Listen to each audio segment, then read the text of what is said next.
My name is Mr. Duran, and I'm on the school board for the Desert Sands Unified School District.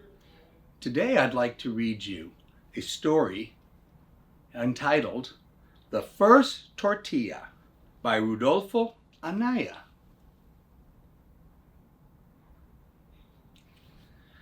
This wonderful story is also illustrated by Amy Cordova. Amy's name is down here. And an illustrator, for those of you that may not know, is the person that draws the pictures. Very important when we do a book.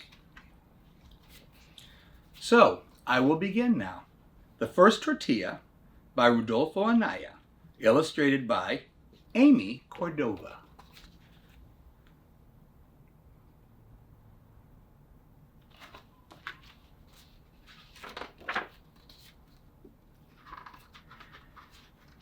Mr. Anaya dedicates this book to his mother, Rafaelita Mares Anaya, who baked the best tortillas in the world.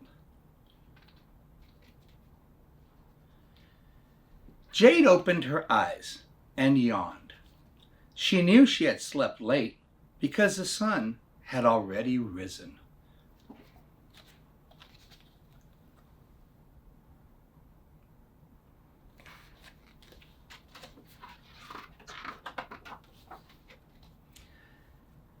"Time to awaken, precious Jade," her mother whispered.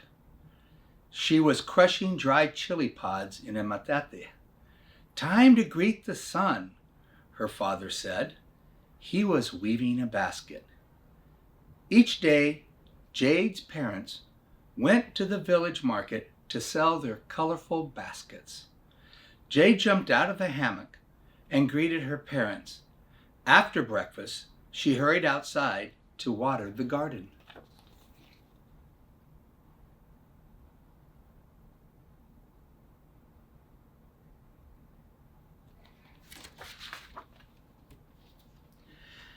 A huge volcano towered over Jade's village. On the peak of the mountain lived the mountain spirit. When the mountain spirit spoke, the earth rumbled and smoke filled the sky. Sometimes burning lava poured down the mountainside. Jade said a prayer, "Mountain Spirit, send us rain. Our bean and squash plants are dying." She picked up a clay pot and walked to the lake. Jade greeted the other village girls who were also collecting water. The once beautiful lake was almost dry. She filled the pot and returned to the garden. As she worked, a lovely blue hummingbird flew in front of her.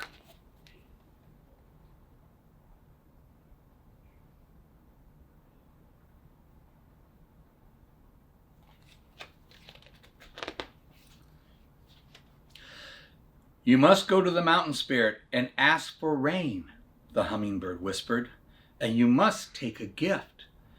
Her father had told her the small birds brought messages from the mountain spirit.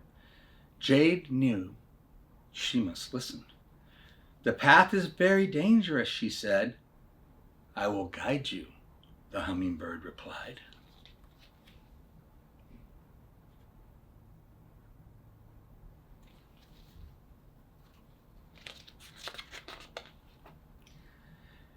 Jade ran back into the hut. "What is it, my daughter?" her mother asked. Jade told her parents what had happened. Her mother smiled and said, "A blue hummingbird flew over your crib when you were born? It was a special sign." "Why don't the rains come?" Jade asked her father. "Years ago, we had rain and good harvests, but the people forgot to thank the mountain spirit. We did not take gifts for the mountain to the mountain. Now it is angry, and there is no rain." "I can take a gift of food," Jade said. Her father shook his head. "A girl cannot climb the mountain. You will fall from the cliffs like a bird without wings." "Our gardens are dying," her mother said. "Soon we must leave our home in search of food. That will be the end of our way of life." See the beautiful picture of her mother and Jade speaking?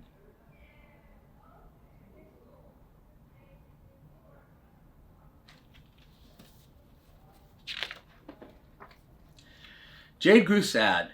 She knew the people did not want to leave their village. They had lived at the foot of the volcano for many generations. This had been the home of their ancestors. When her parents were gone to the market, Jade walked in the garden, wondering what she could do to help her village. The blue hummingbird appeared again. "The mountain spirit will listen to you," the hummingbird whispered.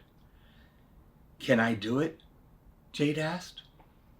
Her father had said that she might fall from the cliff like a bird without wings, but if she didn't go, the entire village would suffer. "Yes, I will go," she decided. She warmed a bowl of beans and squash and sprinkled chili powder on the food. "I hope this pleases the mountain spirit," she said.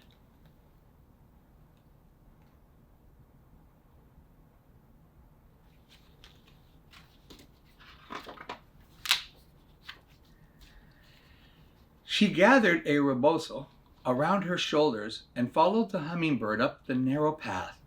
Suddenly, the mountain shook and boulders came crashing down.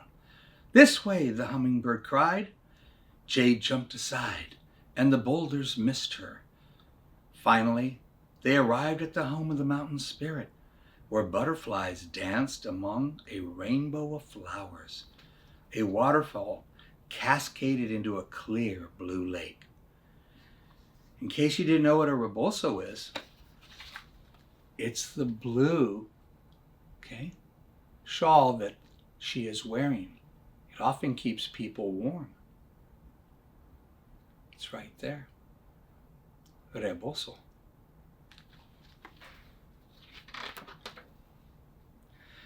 "Why have you come?" the mountain spirit asked.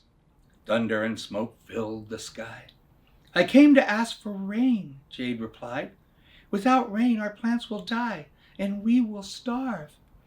"Your people no longer honor me," the mountain spirit said. "I have not forgotten you," Jade answered. I brought you a gift." She uncovered the bowl of beans and squash. A pleasant aroma filled the air. The mountain spirit was pleased. "You are a brave girl. I will send rain, and I will give you a gift. You may have the food the ants store in the cave." Jade looked at the ants scurrying on the ground. "The ants carry pebbles," Jade said. "Look closely," the mountain spirit whispered. Jade fell on her knees. "What are you carrying?" she asked the ants. "This is corn," one ant replied. "Taste it," another ant said, offering a kernel. Jade chewed the corn. "Oh, what a sweet flavor," she cried. "Where does it come from?" "It grows here on the mountains. We gather the grains and store them in a cave. Come with us." Jade followed the ants into the cavern. On the floor, she found piles of corn. "Corn is a gift from the mountain spirit," the ant said. "Take all you want." There's a picture of Jade.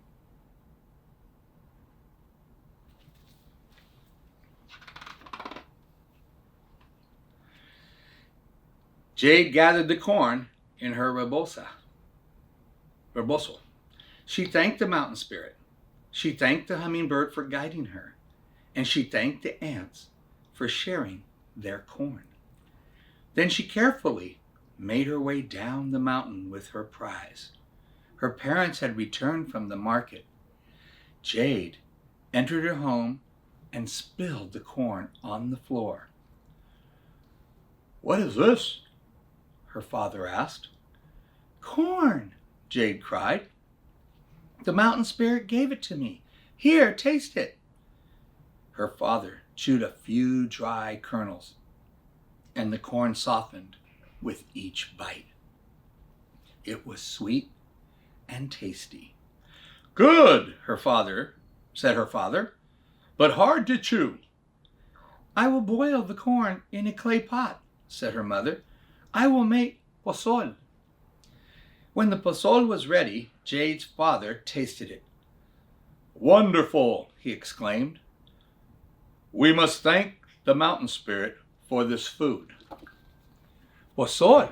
I wonder if that's short for pozole. Has anybody ever eaten pozole? Raise your hands. It's very good.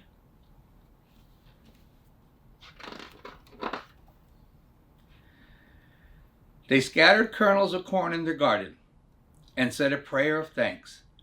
That afternoon, clouds gathered on the mountain peak. Soon a gentle rain fell. Later in the season, corn plants pushed up through the earth. The corn tassels blossomed.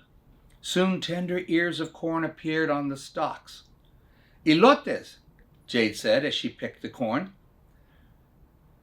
That evening, they ate corn, beans, and squash flavored with red chili. When the corn was dry, Jade placed some kernels in a metate and crushed them with a mano. She sprinkled water on the cornmeal. The gruel was thick like dough.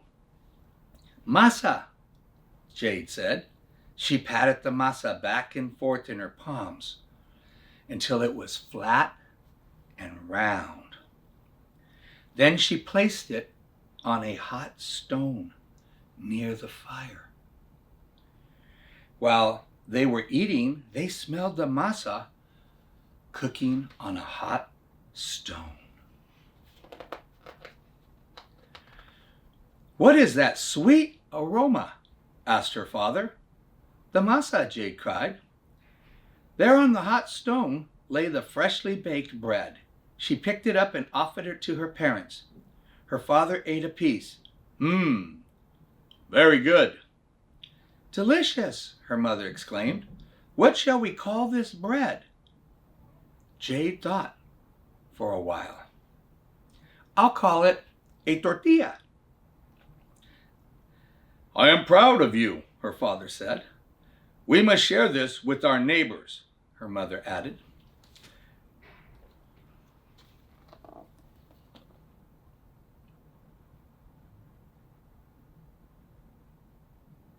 See that? Nice tortilla there.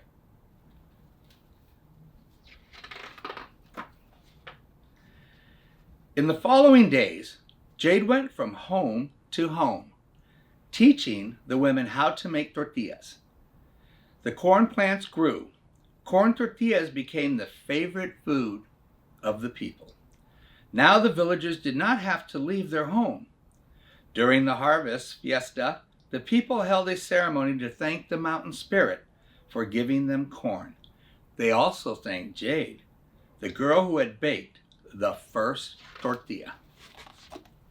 See all the people very happy? Very, very happy. I know I feel happy when I eat a corn tortilla. Is that why they call them tortillas de maíz? And that concludes our story. I want to thank you all today for listening. And I hope you enjoyed this book, The First Tortilla, by Rudolfo Anaya, and illustrated, which how many of you know what that means? Illustrated by Amy Cordova. That means she drew it. Thank you so much, and we'll see you soon. Have a great day.